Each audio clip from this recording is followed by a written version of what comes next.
Good evening, everyone. Thank you so much for joining our virtual event this evening. My name is Anastasia, and I'm the events manager for Bank Square Books in Mystic, Connecticut, as well as Savoy Bookshop and Cafe in Westerly, Rhode Island. And we're really delighted that you were able to join us tonight for the final installment of our Read of the Day Book Club event series with the New London Day of 2020. Can you believe we're here in December and we are right at the end of the year? It's pretty crazy. It's been a great year for this event series, and we can't wait to see what 2021 brings. I have just a few quick pieces of business before we begin. We encourage you to chat in during the event, say hello, let us know where you're viewing from. We just ask that you adhere to our virtual event code of conduct, which will be posted in the chat in just a second. I'm going to put that in the chat right now. And tell us where you're watching from. Put your expressions in, all of that. You want to set your chat to all panelists and attendees so that everyone can see your comments. And I just put the code of conduct in there. So thank you so much for adhering to that. You can also ask questions for Elizabeth and Rick tonight by using the Q&A module, which is also at the bottom of your screen. And for questions that have been asked, you'll be able to upvote those. If you're joining us tonight from Facebook Live, thank you so much for tuning in from there as well. We'll do our best to filter your comments in, but if you really would like to join the conversation, come join us on Zoom. And last but not least, this event will be recorded. So if you come in late or you have to leave a little bit early, we will post the recording at a later time. If you'd like to purchase a copy of tonight's event book, Lincoln Slide, we'll be posting links in the chat throughout the event, and that'll take you to our website where you can complete your purchase. Elizabeth has graciously signed book plates for us, so you'll get a signed book, and you'll also be supporting our independent bookstore, which we really appreciate. Helps us put events like this on. The Read of the Day event series is a joint partnership between Bank Square Books and The Day. And with that, I'm delighted to introduce you to Rick Coster, who's an arts and culture writer for The Day and is the champion of the Read of the Day book club on the newspaper side of things. Rick is going to be interviewing Elizabeth this evening. And Elizabeth is our featured author this evening. So Elizabeth Mitchell is the author of 4 nonfiction books, of which Lincoln's Lie is the most recent. She has written for numerous popular publications, including my teenage favorite, Spin Magazine, and is the co-founder of Read This, a volunteer group that delivers books where needed, including to troops abroad, children living in poverty, and public schools with no library. So I'm going to call Elizabeth and Rick back up on screen now, and then they're going to speak for about 25 to 30 minutes, and then I will come back and we'll open it up to your audience questions. So with that, I'm going to go away and let these two talk. Take it away, guys. Thank you. Thank you very much, Anastasia. Hi, Elizabeth. Hi there. How are you? I'm fine. I feel like after our phone conversation before the newspaper article it ran, that now I sort of feel like I know you because we kept going off on tangents that had little to do with what we were supposed to talk about. So, and what we'll try to do tonight, what an excellent and fun. You know, sometimes when people say, well, we're going to be talking to a nonfiction author, there's a certain gravitas to that. I don't think, unless it's Bill Maher or something, that people think that, well, this is going to be fun. Because I'm reading history and there's going to be a serious thing. This Lincoln's Lie was a very fun book to read. Is that okay to say that? Oh yeah. I mean, I hoped it would be. When I was working away on it, I just kept thinking, how do I tell this story in a way that the readers will feel like they're along for the ride? That all of the strange ways in which the story moves they'll be just carried with it. So if I achieved any of that, I'm happy. Well, and I think folks that are listening or watching us that haven't read it yet, I hope that's a provocative sort of introduction to what we're going to talk about, because this is a book with several little-known aspects of history that take place towards the end of the Civil War. And I'm not sure that, Elizabeth, you knew everything you were asking for when you started to get into this, because it's sort of and I can't remember if I mentioned this, but it's almost like Alfred Hitchcock takes on the Civil War, and the way you structured the book, it's a series of continual surprises. And in that sense, there's an almost fictional thriller aspect to what you did. Was that intentional? Well, yeah, I mean, basically, I came across the story when I was doing research for something else, and just the little nugget that I first got was that in 1864, a bogus proclamation, a fake proclamation, ran in the newspapers, and Abraham Lincoln was so furious about this that he sent the military into the newspaper offices, and he arrested the newspaper editors. And that little nugget was so different than the Lincoln that I thought I knew, that I was intrigued to go back and look at it some more. And then what happened was, as I was doing the research, I started to realize, well, actually, this is carrying, every time I thought that I had found the culprit, it would take another turn and you would find, yet another part of the story. So it was essentially weaving us through, the power centers of that time, which were, the media center, which was the newspaper row in New York, and then Wall Street, which was as powerful as it is now in terms of setting the tone and, the state of the country, and then down to DC itself. And so I mean, there are moments in the book that come towards the end that I was discovering later in my research. And each time I would think, oh my goodness, like this just keeps getting better and better. So yeah, I did sit there and try and plot it out in a way that the reader would get that kind of excitement. I hoped. Well, it worked. Well, thank you. And your sense of pacing and tone, it's excellent. But so I want to ask you, in case folks sort of don't know what we're talking about, if in 1864, with General Lee and the Confederacy sort of on the run, things are not looking well for them. If someone wanted to do some major damage to President Lincoln for whatever reason, whether they did not want him to be reelected or whatever, one way to do that would be to suggest and get the word out that he was planning on drafting hundreds of thousands of new young men into the Union Army. Yes.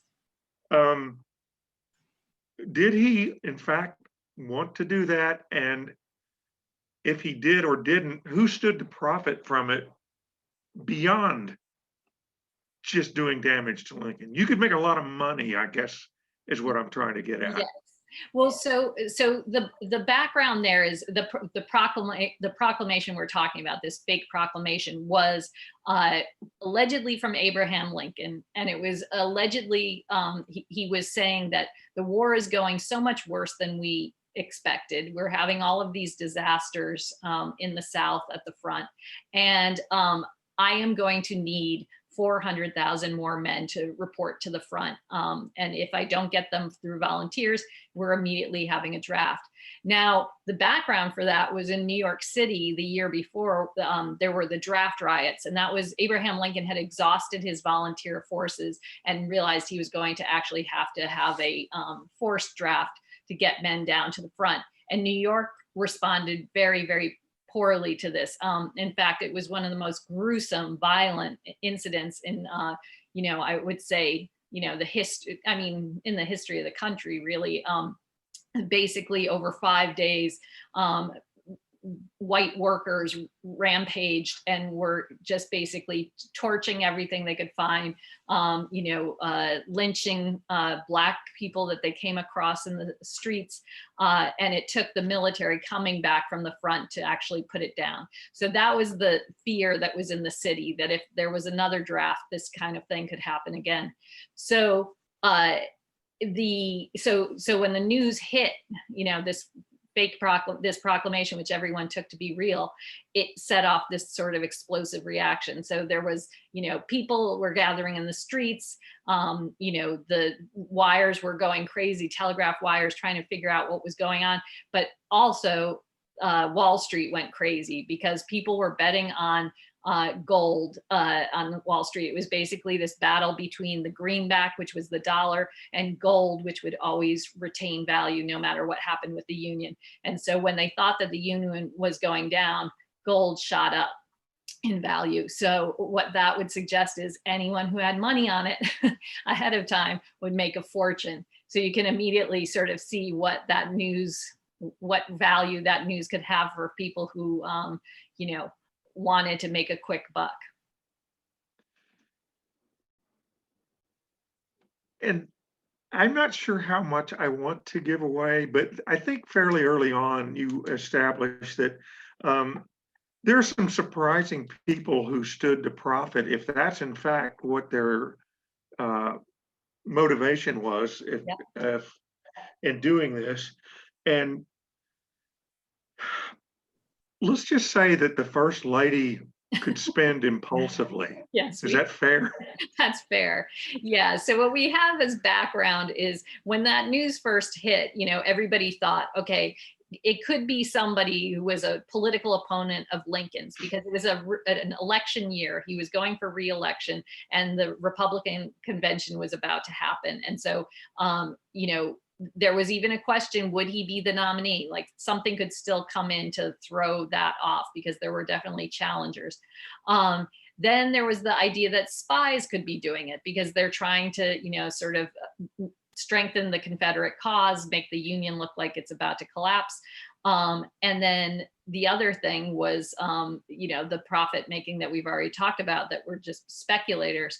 So it turns out that in those times, I didn't understand this before I did the research, but there was great wealth in the country during the Civil War. I mean, the country, the budget of the country was going downhill rapidly, like in a way that when you look at the numbers, it's really like a nail biter. Are they going to be able to get through the war and still be solvent? But everybody had gone crazy on gold speculation, like, you know, the priest down the street and the baker and, you know, and police officers and everything else would gather in the streets in Wall Street, and they'd either be putting bids right into the floor, or they would be betting against each other in the street, like which way the price of gold was going to go. So we have at the same time Mary Todd Lincoln, who's, you know, brilliant, troubled, you know, deeply empathetic to the soldiers who are at the front and all the rest, but she's got this crazy penchant for spending. And so she was very much involved in the luxury buying of the time and had accrued enormous debts. So she, at the time, right in the region that we're talking about, she writes a letter to one of her creditors and says, I will be able to pay you back, you know, in just a few weeks. She writes in April. June 1st, like beginning of June, is when she says she's going to have the money. And she's promising what is $26,000, which is more than her husband makes in a year. It's enough to buy 26 row houses in Philadelphia. I mean, it's a lot of money. And she's saying she's going to get it really quick. So already the plot is thickened considerably. Yes. Now, when we spoke before the article that ran, and I wasn't sure I was going to ask you about this, but what struck me that delighted you while you were doing this is you came across a lot of characters that not only are maybe not particularly well known here, you know, 160 years later, that probably should be, but that's just not possible, you know, as the wheel of time rolls on. But a couple of them were just fascinating to me. And one of them was a reporter named Joseph Howard, who plays a major role in this book. And I told you I thought he reminded me of like the prototype of Hunter Thompson, because he was a character. And just talk a little bit, not necessarily about him, but about the delight in finding out about these people. I mean, work is work, but you had to be having sort of a blast learning stuff like this. No, I really did. I mean, one of the things that, you know, when you're working on a book like this and you know, you start getting interested in the story, you know, generally you know, you don't get these kinds of amazing things to then carry the story forward often. So in this case, Joseph Howard's not just your average reporter who's, you know, he's a true character. He was one of the biggest celebrity. He was the best known reporter, let's say, of that time. And there were other reporters who had more gravitas and, you know, were considered to be, the great men of letters. But this guy was the celebrity, who everyone recognized in New York. He knew everyone from, Henry Ward Beecher, who was the celebrity preacher of the time, all the way to the people, he was big with the actors, particularly, apparently the actresses of New York at the time. He had a particular uniform essentially that he wore, which was a floppy black hat, but a very crisp black suit. And he got into the business just out of pure curiosity. He heard that there was a shoe strike in Lynn, Massachusetts. And so he decided to go check out what was going on. But when he was registering at a hotel, he saw that it said, someone in front of him said, so-and-so from the New York Tribune or whatever it was, newspaper. And he thought, oh, okay, I'll put myself down as Joseph Howard, the New York Times, and immediately dubbed himself a reporter. So then he goes and he fights his way in to get as close as he can to the story, and sends this very witty story back to the New York Times, and everyone loves it. And he's then on his way. But he was a real mischief maker too, so that there are things that, for example, he got in trouble at the New York Times when he was covering the funeral of one of the great generals, one of the great heroes, and it was up in New York. And apparently all the reporters are watching him and watching the action, but they're kept at distance. And then they realized Joseph Howard's wearing a surplice. He's dressed as one of the clergy members, just so he can get as close as he can to the story. So he's that kind of a guy. And he actually pulls a stunt on Lincoln when Lincoln's going to his inaugural, which causes Lincoln all kinds of embarrassment and shame. And, Howard just rebounds from that. It's also, I don't want to give away too much, but I think it could be said that Joseph Howard was the sort of reporter that never let the facts necessarily get in the way of his style. Yeah. I mean, I think he definitely covered some serious things, and there you find moments, often when I was working with him as a source, I would have to go and check it with 3 other places to make sure he was correct. But people were eating it up. And I think one of the interesting things was it gave me a totally different idea of that period, because I think that, we're so used to this, first of all, we're used to documentaries where it's focused on the, as it should be, at the sorrow of the war. And so you have this sense of heaviness, and everybody is so serious about what's going on. But and then you have the people writing who are usually politicians, and so they're giving these grandiose speeches. But it was amazing to me to find this very vivid writing that was going on in the press at the time, and this kind of this wit that translates to now. I think we can appreciate some of the things that he sort of gets through in his stories, which, immediately brings to life these people who we didn't, who were sort of too iconic. I mean, even Abraham Lincoln is described in such detail by Joseph Howard that he gets down to describing like the length of his back and the fact that he doesn't sleep open mouthed. And this is a good quality in a president, because he'll always be on display, when he's traveling, and things like that. Well, I think you pointed out when we spoke earlier that something we take for granted today is the omnipresent possibilities of the visual. Yes. There's always something we could, and these writers had to do that with words, because it wasn't, you couldn't do that, and that led to a lot of the, I guess you would say, the lush prose style that a lot of them had. Yeah. But it's remarkable. They were tremendous writers. Yeah. I mean, you have to imagine that, let's say, a writer, now we can have photographs of people working, for example, in the hospitals and dealing with this terrible pandemic.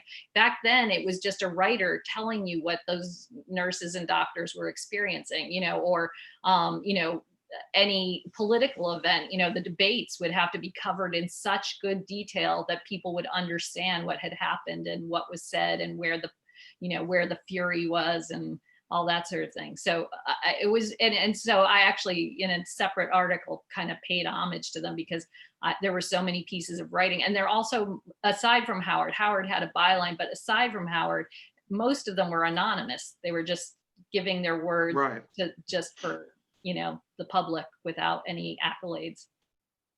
Yeah, the idea of a byline was perceived as prejudicial, if nothing else, right? Yes, and too egotistical. Yeah. Yeah.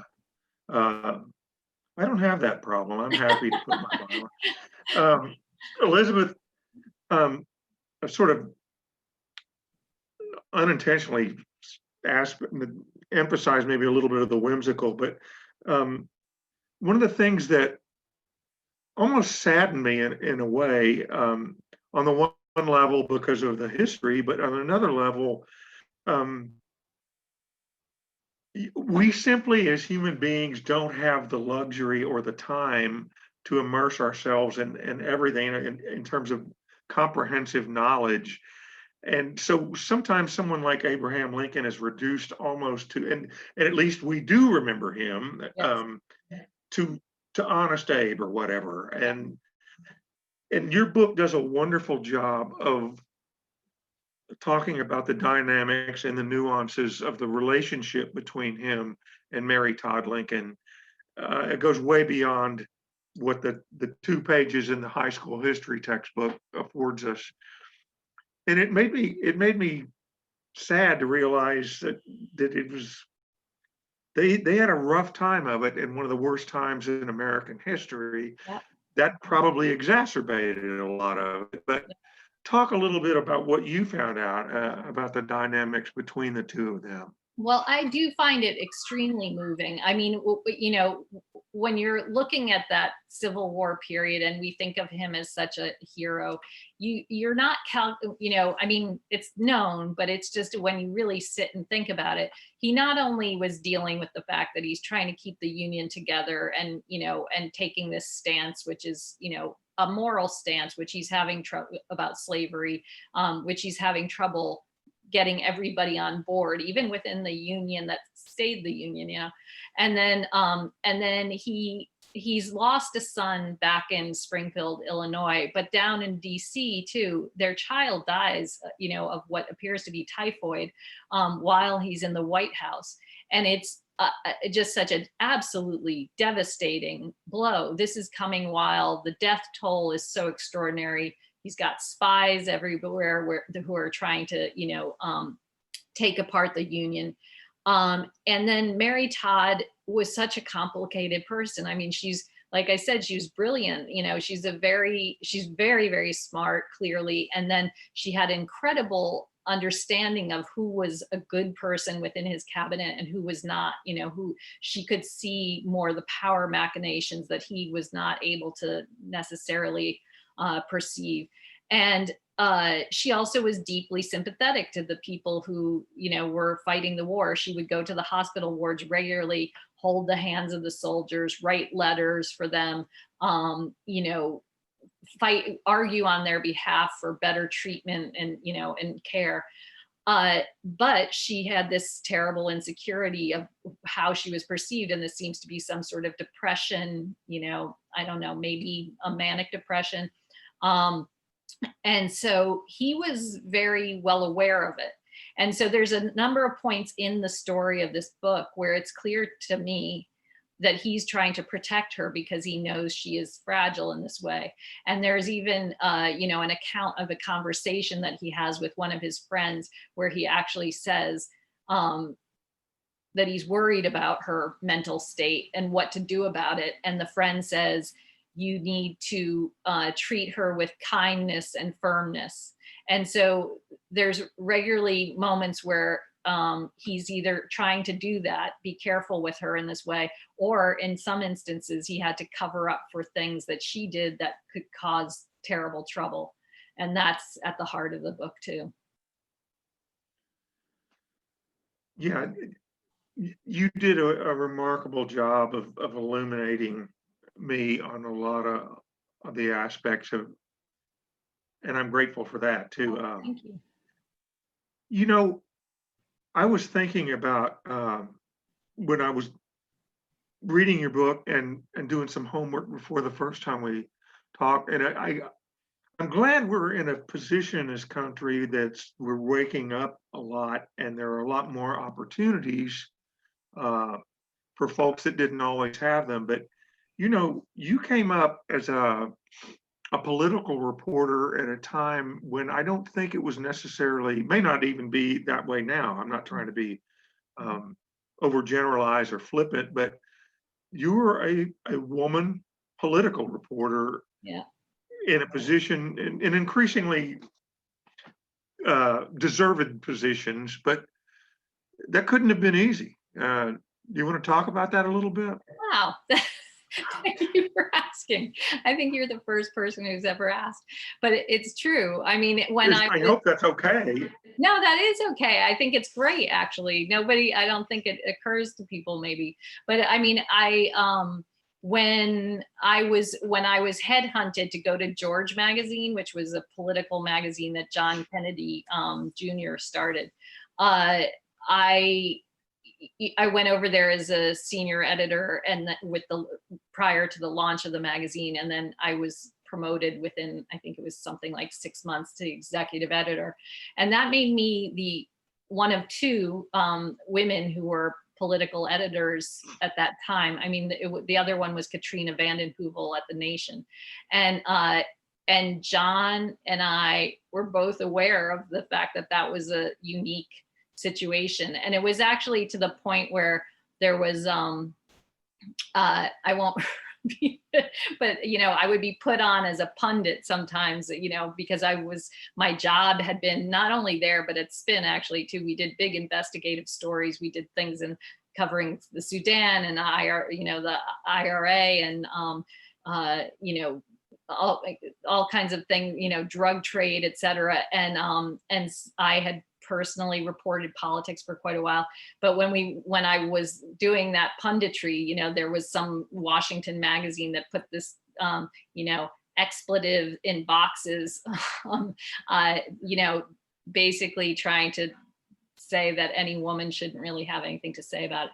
So it was very interesting. Yeah. So yeah, you have to but you can't, basically John, when he was doing the magazine, was very determined to have the readership be at least half female, because there was no other political magazine that had a female readership. And so it was about just being much more direct about who are these politicians, what do they believe, what are their, frailties, how do they make decisions? And that kind of coverage immediately brought women into the fold. And so, it was an interesting thing. And luckily we're in a much better place than we were back then. Well, thanks in part to folks like yourself. So, Elizabeth, a lot of the folks that watch these are writers themselves, or hoping to further their own writing careers. And I'm always fascinated and gratified to be able to ask people like yourself a couple of writerly questions. But nonfiction, getting a nonfiction book deal is very different than getting a book deal for a novel. Yes. Typically speaking, you write the entire novel before you even try to get the agent. That's real base level. For someone that's writing nonfiction, you write a proposal, and then your agent in turn tries to sell it to the editor. Yeah. And the reason I'm explaining all this is you would write a proposal for a book like Lincoln's Lie, and hopefully and successfully, you get the book deal. Yeah. In this case, did your editor, because you didn't turn in a whole book, No. so at some point did the editor go, what the hell are you doing? Every 20 pages, there's some new twist. Did you run into that? And do you understand why I would be asking that? Yeah, no, actually, I really appreciate the question. I mean, basically, I have had a dream of being able to write nonfiction in a way that didn't really have a format. So even in the last book that I did, Liberty's Torch, it was told as a story. Part of the reason I want it to be told in narrative fashion, is that I want readers to feel what history felt like when you didn't know what the outcome would be. That you don't know if that statue is going to get sold, sold to the United States, or financed in the United States. You don't know, if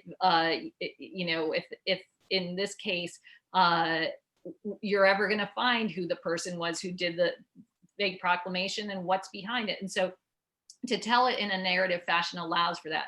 Now, even I've had struggles with the nonfiction that I've done in the past. When I pitch it that way, a lot of people will say, we don't want that because we want a very serious, the overarching story of who Abraham Lincoln was or something. And I feel people have done that really, really well, and they can still do really great work on that. But that's not the sort of thing that I want to do. So what was beautiful was, in this case, the proposal that I put together was extremely plotted to the point where nothing really shifted. So I had chapter outlines, and they basically followed what you get in the book now. And it was also an easy way to work because I had already figured it out, and then I had the great fortune to have one of the greatest editors you possibly could have, which is Lee Newman, who writes both nonfiction, but she also is such a good fiction writer that she just won all kinds of prizes with Paris Review for her short story, and she was just included in best short stories of this year. And so she completely allowed me to do what I wanted to do, and she helped, in terms of always help, knowing that I wanted it to read it like a whodunit and making sure that happened. And so it was a great partnership. I cannot imagine. I would like to throw a double negative at you because that's real professional, but I can't imagine that you have not been approached. Netflix, all kinds of streaming networks are doing very intriguing work with historical series right now. I can't imagine that your agent didn't go, man, is this Lincoln's Lie cut out for that? Are you guys clover picking through a field of offers that this is going to? Maybe I should say I am, but that's not true. I cannot lie. No, it got sent out, to California, to Hollywood, the same as any other project would be. But no, that would be lovely if it would happen, but it's not at all right now any kind of picking through the options.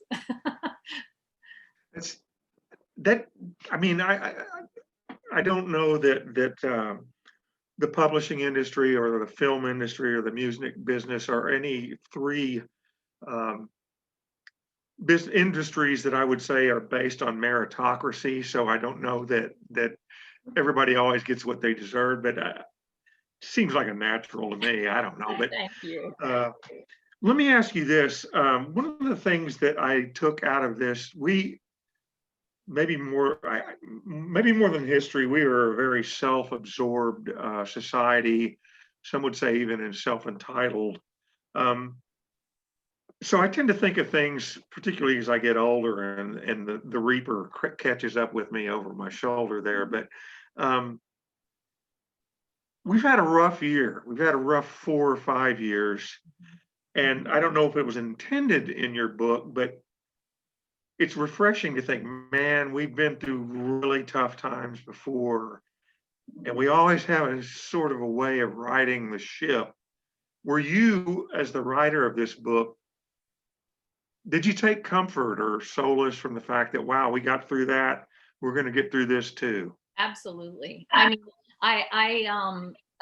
I started the project and was interested in the project before, it probably was somewhere in 2014 or something like that.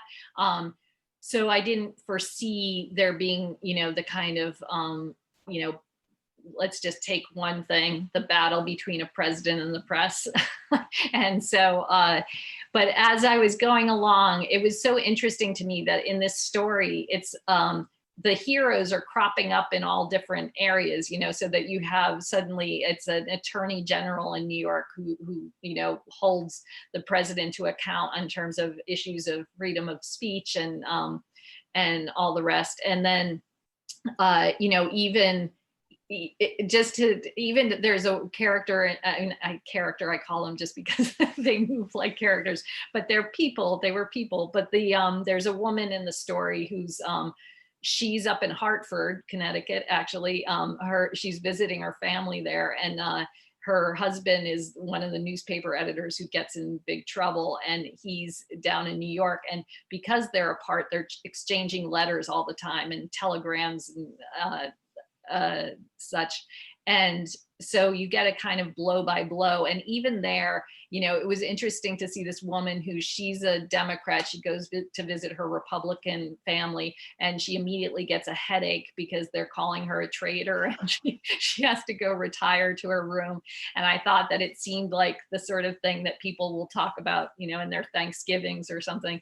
But then she's, writing all sorts of, her theories of what's happening and why, who the culprit is likely to be, and feeding things to her husband. And I thought it was just so interesting to see this, a very, very active, engaged population dealing with a trying time. And it is not so different from what we have now, and so I thought overall, everybody, some people say, okay, so is Lincoln not the hero that we thought he was? Now, I do think he is the hero we thought he is. He's just more complex. But I also think the country's heroic. Like, our nation is actually heroic because we go through terrible things. We fight them out, we work them out, and we go forward. And usually we do go towards something that's a little bit incrementally better than the time before. So that reassured me a lot. I mean, I feel like we could probably work our way through even these things. I don't want to get too political here. I believe it was Clarence Darrow that was asked why he cussed a lot, and he said because there are damn too few words that everyone understands, and I want to use all of them. So there was that.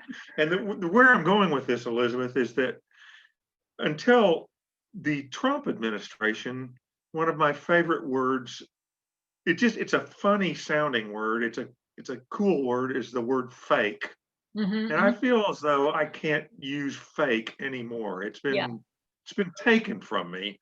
And I wonder if you feel like you're a victim of the fake thief too. Yes, but also we see how much one thing that I noticed is, so one interesting parallel here is that the telegraph was at the same stage as we are essentially with the internet. So back then, it had been around for some 30 years and had now achieved ubiquity, so that, as I said, they were talking daily, multiple times a day over telegraph. And then people started pulling shenanigans, putting out fake information on the wires, or stirring up more tensions and trouble. And then you sort of see that the population started to get wise to it, and sort of work their way along.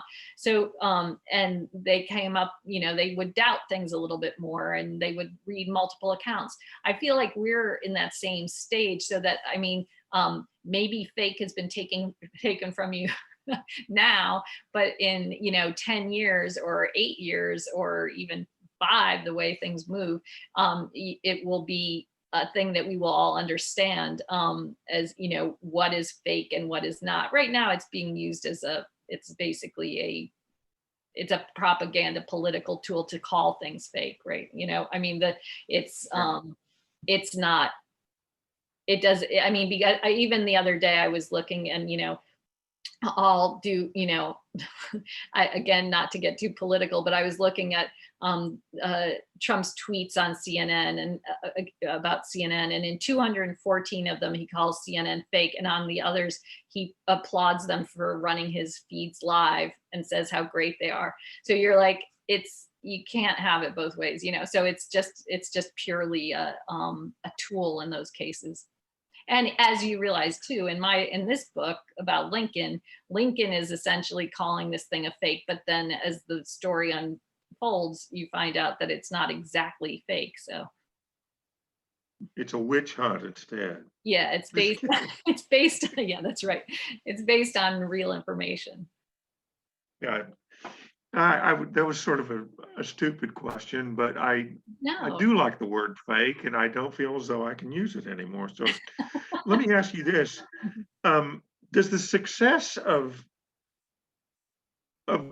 any of your projects, whether they're magazine articles, which you still write extensively, or books, you have such a wide range of interests. You've written about horse racing. You've written about the model Kate Moss. As Anastasia mentioned earlier, you were an editor at Spin, a music magazine, principally speaking. You have sort of created a career where you aren't pigeonholed. You can kind of do whatever you want. And in that sense, what have you got coming up that we should know about? Well, first of all, I don't know exactly if what I've done has been tactically that brilliant. Because I think that people like to have something that's kind of in a, in a brand or what have you. And but what it's led me to have an interesting life. And it's also led me to very meaningful conversations with people, including yourself, but also there's things where one of the things that I'm really anxious to write, and sadly, when Trump got elected, it just got put on the absolute, no one would take it. But I spent the first day of with the guy who got out of prison after 42 years, having gone in as a teenager, and he was innocent of the crime. And it was a mind-blowing experience. And I couldn't get anyone to take it because they said everyone just wants to hear about Trump. So there's things like that I still am determined to write. I have another historical figure that I'm interested in writing about, very much so.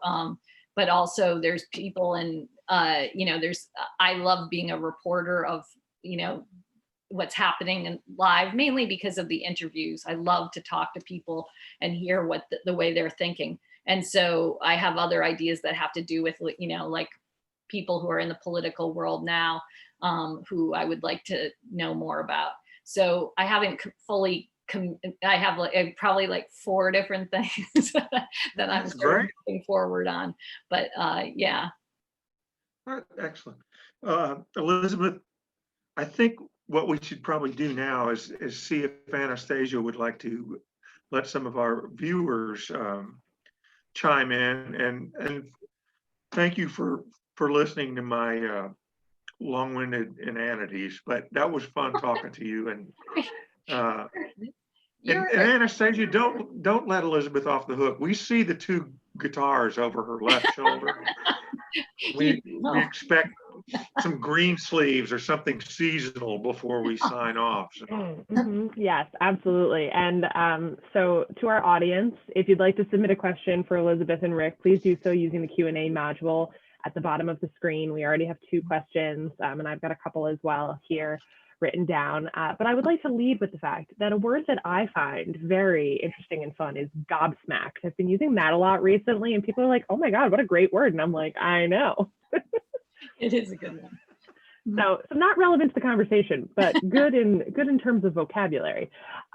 So I'll just kick it off with some of our audience questions. And thanks to the audience for writing in and tuning in and joining these virtual events. It's been a really interesting year for all of us, and pivoting our entire events program online has been very, very strange at times, but we're really glad that you've stuck with us and you've enjoyed these and all of that.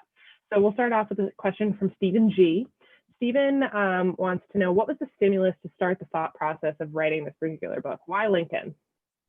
It really had to do with just the coming across the one little anecdote of that there had been this proclamation, it was a bogus proclamation.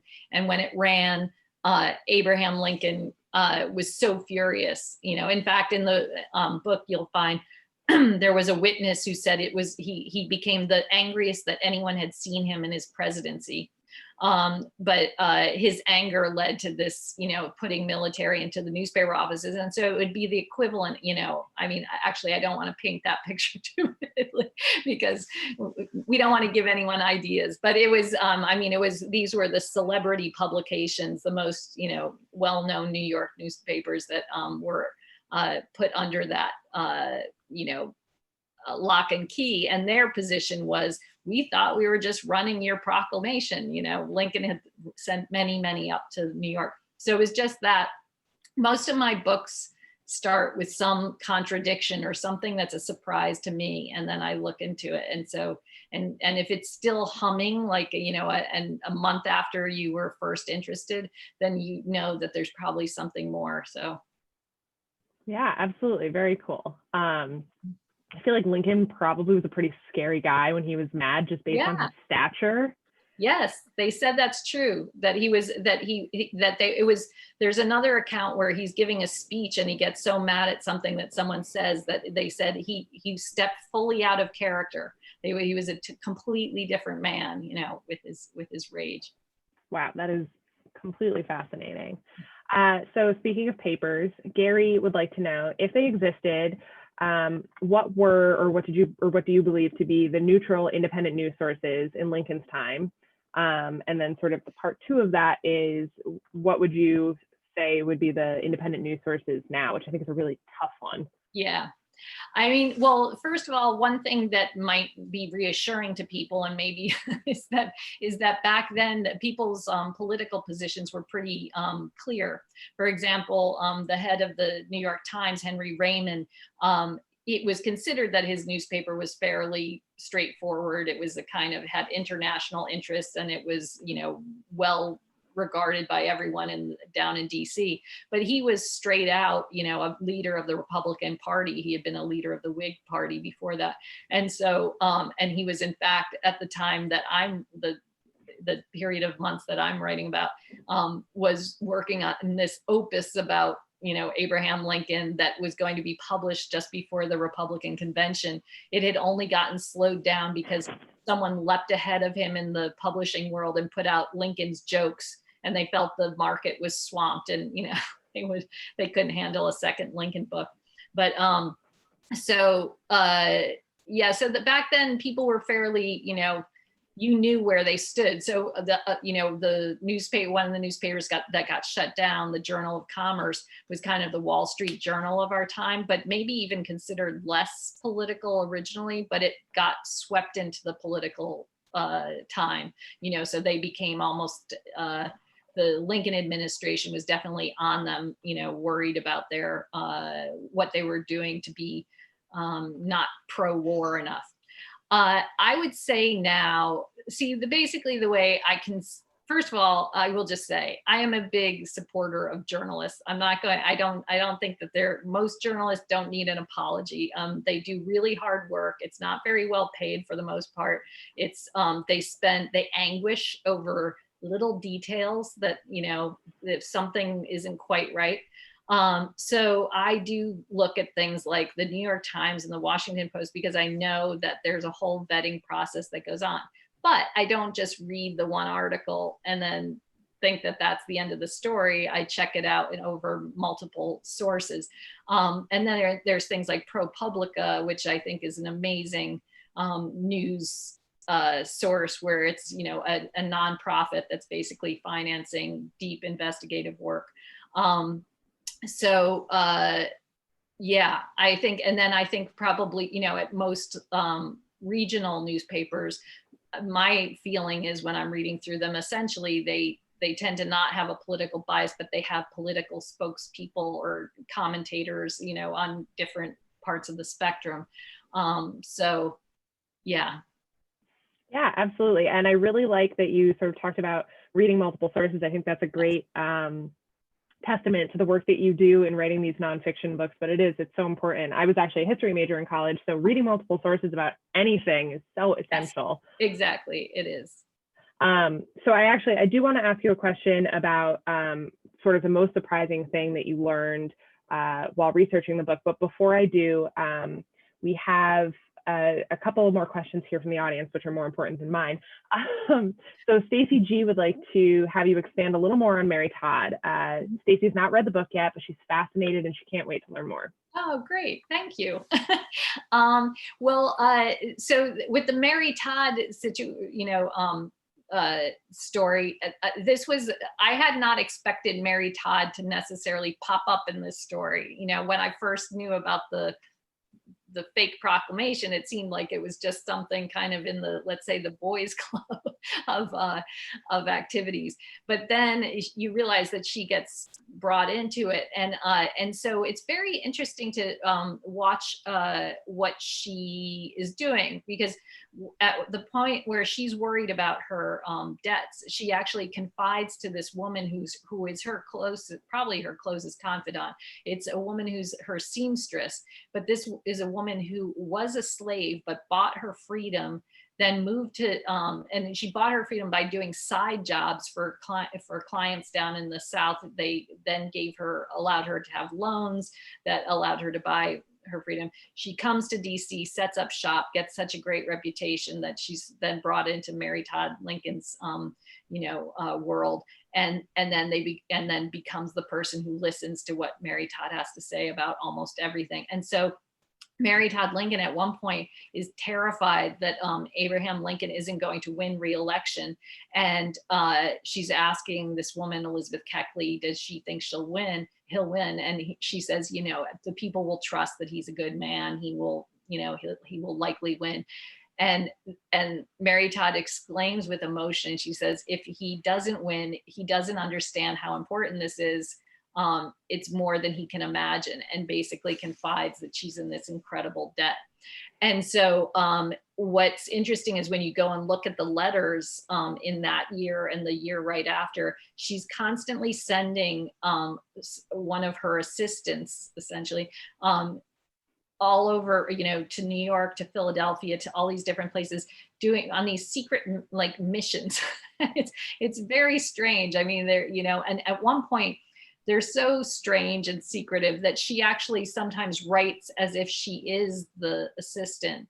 And so there's these letters, these Mary Beth Cuthbert letters, which are not Mary Beth Cuthbert's, they're Mary Todd Lincoln's. They're in her handwriting and they're part of her collection. So she had a lot going on and a lot of extraordinary tension in her life. And after Abraham Lincoln is killed, she then is in horrible debt, and it becomes this kind of problem. She's trying to raise money to get out of her debts and trying to get the Republicans to help her, and they won't. And so she ends up selling off her goods little by little, including things like a parasol cover, and everyone was very upset by this. I realize that was rambling, and I could go on and on, but maybe what, Stacy, you come over to Twitter or something and we'll talk about it. So that actually, as you were having this conversation, I'm thinking about the primary source research that you, of course, must have had to do for this book. And like I said, I do want to hear the most surprising thing you learned, but I'm going to make an observation and I'd like to hear your thoughts on this. I cannot imagine for the narrative nonfiction writers, the historians, those who are going to write nonfiction books 50, 100, 150 years from now, can you just think about the fact that they're going to have to go through tweets? I know. Instagram comments? Oh, I've thought about that. Yeah. Email? I mean, the record is so much. Okay. The only good part is they're searchable, right? The worst part is that data can be corrupted. Even articles that I've written for places, after 6 years or something, like lines will get flipped and things like that. So there's that danger. The other thing is, but there's so much. I mean, if you think of how many emails we just receive, and then you think of these very important figures, like to have to go through that is, to be honest, a nightmare. It's really not good. Not to mention video. I was thinking about that too, that you'll just have to, you'll be able to search video to a certain extent, but you still will have to watch tremendous amounts without, to get what you're looking for, to get to something significant. Yeah, absolutely. Aren't we lucky that all we have to do is look at letters I and know. newspaper articles right now? So what was the most surprising thing that you discovered in your research? I mean, it probably has to do with Mary Todd Lincoln. I mean, I It's just compelling. I had no idea that what her debt was doing to her and what threat it was to him as well.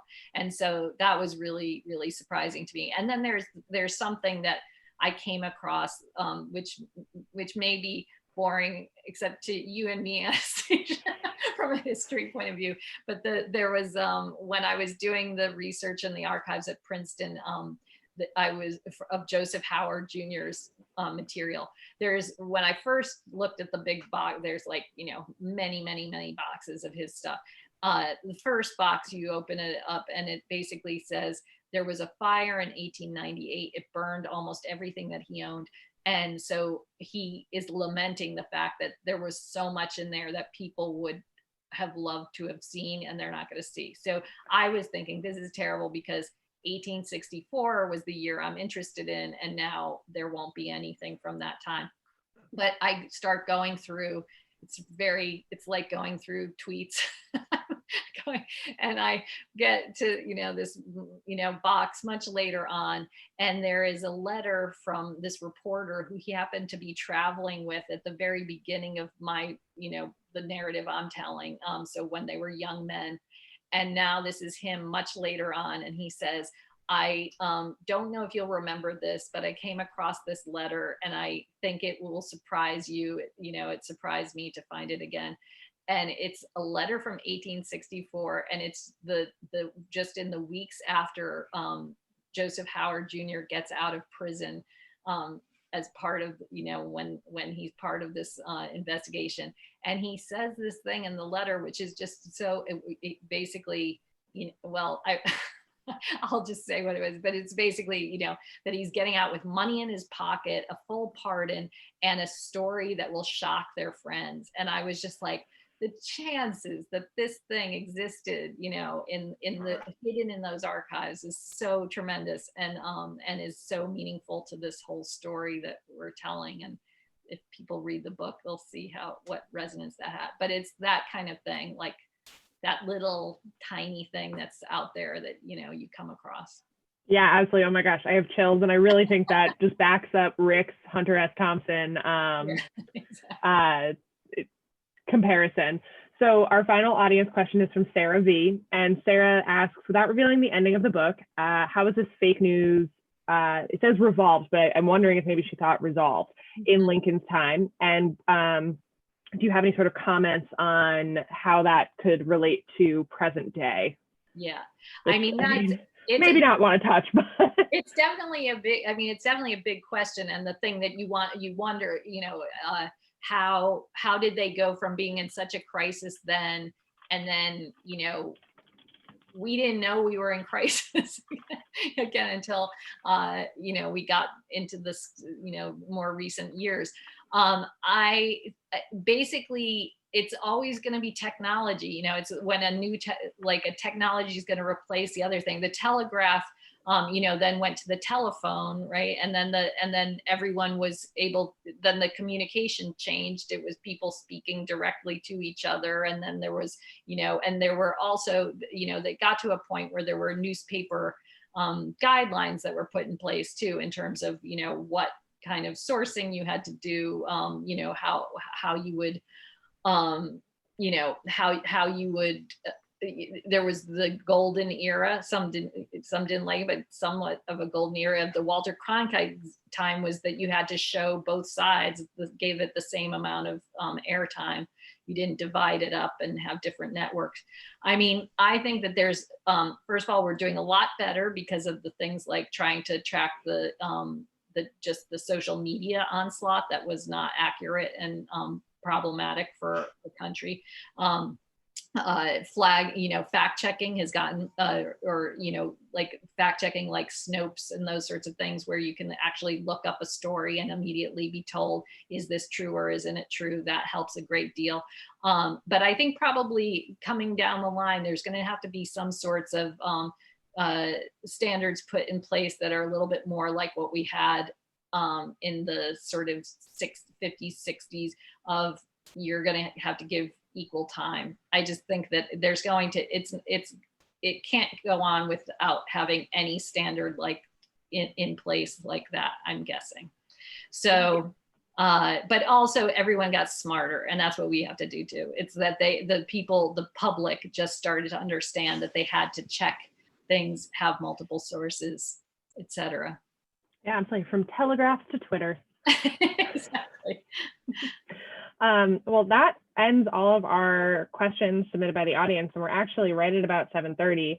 So I'll give you and Rick just sort of a second to have a last word. But before I do, I just want to encourage our audience, please buy a copy of Lincoln's Lie, and ideally from Bank Square Books in Mystic. I actually have it sitting on my shelf. It's a little far away for me to reach, but I can't wait to dive in, and I might even do so as soon as we get done. Oh, thank you, Rick. What an intelligent, wonderful conversation. And thank you to all of our viewers for tuning in and joining us for, all of these events all year, but especially tonight. This is really fabulous, and I'm so glad we got to do it. So Elizabeth, Rick, I'll leave you guys with the last word. I just want to say thank you, Elizabeth. It's been a pleasure and fun, and it's a wonderful book. And folks, go to her website and you can catch up reading a lot of archival material that she's written for a variety of different periodicals. And it's great stuff. She's a wonderful writer. Well, thank you, Elizabeth. You.